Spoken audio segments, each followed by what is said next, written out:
భారీగా చైనా మాంజా స్వాధీనం 18 మందిపై కేసులు అమ్మినా వాడిన చర్యలు అని చెప్పేసి పోలీసులు చెప్తా ఉన్నారు.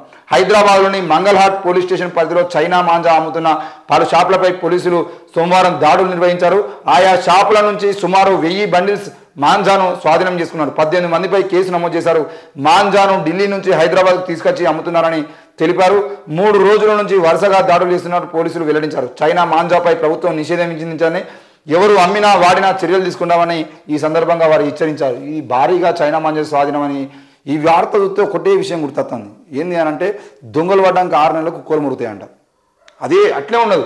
ఈరోజు ఒక జవాను మాంజాదారం కారణంగా చనిపోయిండు. ఆయనే కాదు, తెలంగాణ రాష్ట్ర వ్యాప్తంగా దాదాపు 5 మంది చచ్చిపోయారు. నిన్న కూడా ఒకరిద్దరు చచ్చిపోయారు. కేవలం మాంజాదారం. ఆయన పని మీద ఆయన వెళ్తూ ఉంటే ఆయన కైట్ ఎగిరిస్తలేడు, కనీసం కైట్ ఎగిరిస్తే కూడా నిలబడలేదు. ఆయన విధులు నిర్వహించుకొని ఇంటికి పోతూ ఉంటే ఆ క్రమంలో ఆయన బైక్ మీద పోతున్నప్పుడు ఆయనకు అడ్డం కలిగి ఆయన మెడకు కోసుకొని ఈరోజు ఒక వ్యక్తి చనిపోతే, అది కూడా దేశాన్ని కాపాడడం కోసం పూనుకున్నటువంటి ఒక జవాను చచ్చిపోతే, ఆయన చనిపోయిన తర్వాత పోయి మళ్ళీ మేము 3-4 రోజుల నుండే మేము అందరం చర్యలు తీసుకుంటాం, దాడులు చేస్తామని చెప్పేసి పోలీసులు నిన్న చెప్తారు. మరి అంతకుముందు ఏ జవాను చనిపోకముందు ఈ ప్రభుత్వంలో ఉన్నటువంటి అధికారులు కానీ వీళ్ళందరూ కానీ సంక్రాంతి పండుగ అంటే పతంగులు ఎగరేస్తారు అనే విషయం ప్రభుత్వాలకు తెలుసు, అధికారులకు తెలుసు. సంక్రాంతి పండుగ వచ్చిందంటే మాంజాదారం అమ్మకాలు జరుగుతాయనే విషయం కూడా తెలుసు. మరి అంతకు ముందే ఈరోజు ఎలక్షన్లు వస్తున్నాయంటే 4 రోజుల ముందే ఏ విధంగా అయితే నోటిఫికేషన్ ఇస్తున్నారో, లేదు అనంటే ఏదైనా అవసరం వచ్చింది అని అంటే ఇప్పుడు సంక్రాంతి పండుగ అనగానే విద్యాశాఖ వాళ్ళు ఏం చేశారు, వచ్చే నెల 12వ తారీఖు నుండి 17వ తారీఖు వరకు సెలవులు అని చెప్పేసి వారం 10 రోజుల ముందే ఏ విధంగా అయితే వాళ్ళు స్పందించి సెలవులు ప్రకటించారో, మీరు ఎందుకు ఆ సంక్రాంతి పండుగ కన్నా ముందు, ముఖ్యంగా స్కూళ్లకు సెలవులు రాకదానికన్నా ముందు ఒక వారం రోజుల ముందే ఈ మాంజాదారం అమ్మే వాళ్ళ మీద కానీ వాటిని పెద్ద ఎత్తున తీసుకొచ్చి డంప్ చేస్తున్న వాళ్ళ మీద కానీ ఎందుకు చర్యలు తీసుకోలేదు? ఈరోజు పోయిన ప్రాణాలకు ఎవరు బాధ్యులు? ఆ విషయాన్ని కూడా చెప్పాల్సిన అవసరం ఉంది కదా. మాంజాదారం వల్ల ప్రతి సంవత్సరం చనిపోతున్న సంఖ్య పెరుగుతూనే ఉంది. మరి మాంజాదారం అనేది కేవలం ఎగిరేసుకున్నటువంటి వరకే కాకుండా ఈరోజు గాలికి వదిలేస్తే ఆ గాలిపడాలు ఎక్కడికో పోయి ఆ మాంజాదారం అనేది విపరీతంగా నష్టాన్ని చేకూరుస్తున్నాయి కదా. ముఖ్యంగా పక్షులకు కానీ పశువులకు కానీ ఆ మాంజాదారం ఒకవేళ ఆ కైట్ను తినేటువంటి ప్రయత్నంలో మాంజాదారాన్ని ఎవరైనా ఏమైనా జంతువులు తింటే అవి చనిపోతున్నాయి కదా. మరి ఈ క్రమంలో ఎందుకు అధికారులు నిర్లక్ష్యం వహిస్తున్నారు? ఆ నిర్లక్ష్యం వహించిన అధికారులు మళ్ళా ఈరోజు పోలీసులు ఏమంటున్నారు, మేము దాదాపుగా 18 మందిపై కేసులు నమోదు చేసినాం అంటే ఎవరి కోసం కేసులు నమోదు చేశారు?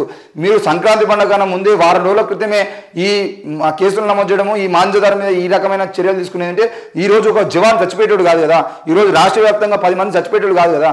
మరి ఆ రకమైన చర్యలు తీసుకోకుండా ఈరోజు ఒక ఆర్మీ జవాన్ చనిపోయిన తర్వాత మీరు నిద్రలేసిరు అని అంటే ఈరోజు ఆ ప్రాణం పోవడానికి కారణం కూడా ఇక్కడ ఉన్న అధికారులు అనే విషయాన్ని కూడా మేము గుర్తు చేస్తున్నాం. ఎందుకు నిర్లక్ష్యం వహిస్తున్నారో ప్రతి విషయంలో, ప్రజల ప్రాణాలకు సంబంధించిన విషయంలో మీరు నిర్లక్ష్య ధోరణికి కారణం ఎవరు అనే విషయాన్ని కూడా మీరు చెప్పాల్సింది. మరి ఈరోజు దాదాపు 18 మందిపై కేసులు నమోదు చేసినాం. 100ల కొద్దీ దాదాపు సుమారు 1000 బండిల్స్ మాంజాను స్వాధీనం చేసుకున్నాం. అంటే రాష్ట్ర వ్యాప్తంగా ముఖ్యంగా హైదరాబాద్ నగరంలో 1000 బండిల్స్ మాత్రమే అమ్ముతున్నారా? 1000 బండిల్స్ మాత్రమే అమ్ముడు పోతున్నాయా? ఈరోజు ప్రతి ఒక ఏరియాకు పోతేనే 1000 బండిల్స్ అమ్ముడుపోతున్నాయి అంటే మరి హైదరాబాద్ నగరం మొత్తం ఎన్ని బండిల్స్ అమ్ముడుపోతున్నాయి? ఆ విషయంలో గుర్తు చేసుకోవాలి. రెండవది, ఇప్పటికే ఎవరైనా కొనుక్కొని ఉన్నటువంటి మాంజాదారాలకు సంబంధించిన విషయంలో ఎక్కడెక్కడ కైట్స్ ఎగరేస్తున్నారు. నిన్న ఒక పోలీస్ అధికారి ఆయన ట్విట్టర్లో పెట్టుకుంటే మేము కామెంట్ చేసినాం. ఆ పేరు చెప్పాల్సిన అవసరం లేదు, కానీ ఆయన వాళ్ళ పిల్లలతో పాటు కైట్ ఎగరేస్తా ఉంటే వాళ్ళ చేతిలో ఉన్నది కూడా మాంజాదారానికి సంబంధించిన బెండలే. నేను వెంటనే స్పందించి ఆయన పర్సనల్గా కామెంట్ పెట్టినా, ఏం సార్ ఇది, మీరే మాంజాదారం ఉన్నటువంటి కైట్లు ఎగిరేసిందంటే ఎట్లా కరెక్టు, అది మాంజాదారం చట్టవిరుద్ధం నేరం కదా అని చెప్పేసి చెప్తే వెంటనే ఆయన ఆ పోస్ట్ను డిలీట్ చేసుకునే పరిస్థితి. అంటే వాళ్ళకి వాళ్ళ సంతోషం కోసం సంబంధించిన విషయంలో అది గుర్తుండట్లేదు. కేవలం ఎవరైనా ప్రాణాలు పోయినప్పుడు మాత్రమే డ్రెస్ వేసుకోవాలి, పోవాలి, అక్కడ ఏదో ఒక షాప్ మీద రైడ్ చేయాలి. రైడ్ చేసి అప్పటికే వీళ్ళకి తెలుసు, ప్రతి కానిస్టేబుల్ దగ్గర నుండి అధికారి వరకు ఎవరెవరు చైనా మాంజాదారాలు అమ్ముతున్నారో మొత్తం తెలుసు. కాబట్టి ఏదో ఒక షాప్ మీద రైడ్ చేయడమో, ఒక 10-20 మందిని ఒక ఏరియాలో అరెస్ట్ చేయడమో, మొన్న జవాన్ చచ్చిపోయింది కాబట్టి ఈరోజు 20 మందిని అరెస్ట్ చేసినాం.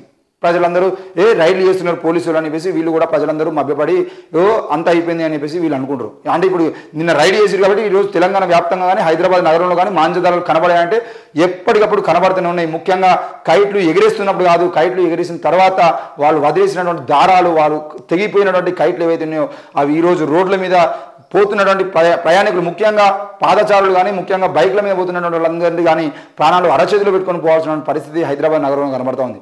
నిన్న కూడా దిల్సుఖ్ నగర్ ఏరియాలో ఒక వ్యక్తి మాంజాదారాన్ని చూసి బైక్ ఆపి దాన్ని మడతపెట్టడానికి ప్రయత్నం చేస్తూ ఉంటే ఆర్టీసీ బస్సు స్పీడ్గా రావడంతో ఆ మాంజాదారాన్ని కొట్టుకొని పోతే ఆ మడత పెడుతున్నటువంటి వ్యక్తికి ఏలు మొత్తం కోసుకుపోయింది, రక్తం వచ్చింది దాదాపుగా. అంటే ఆ విషయం ఆ డ్రైవర్ తెలియదు కాబట్టి ఆయన వెళ్ళిపోయిండు. ఈ మడత పెట్టిన వ్యక్తి ఏలుకు రక్తం వచ్చింది. అంటే ఈ విధంగా మాంజాదారాన్ని తీయాలని ప్రయత్నం చేస్తున్న వాళ్ళు కూడా దారుణాలకు గురవుతున్నారు. మరి ఇట్లాంటి విషయంలో పోలీసులు ముందుగానే స్పందించుండేదంటే ఈరోజు ఇంత దారుణాలు జరిగేవి కాదు. ఇప్పటికైనా కూడా ఆ మాంజాదారులు మొత్తానికి హైదరాబాద్కు రాకుండా అడ్డుకునే ప్రయత్నాలు చేయాలి. వచ్చే రోజుల్లో ఇట్లాంటివి ప్రాణాలు ముఖ్యంగా జవాన్ల ప్రాణాలు పోకుండా కాపాడాల్సిన బాధ్యత కూడా పోలీసుల మీద ఉందన్న విషయాన్ని మేము గుర్తు చేస్తా ఉన్నాం.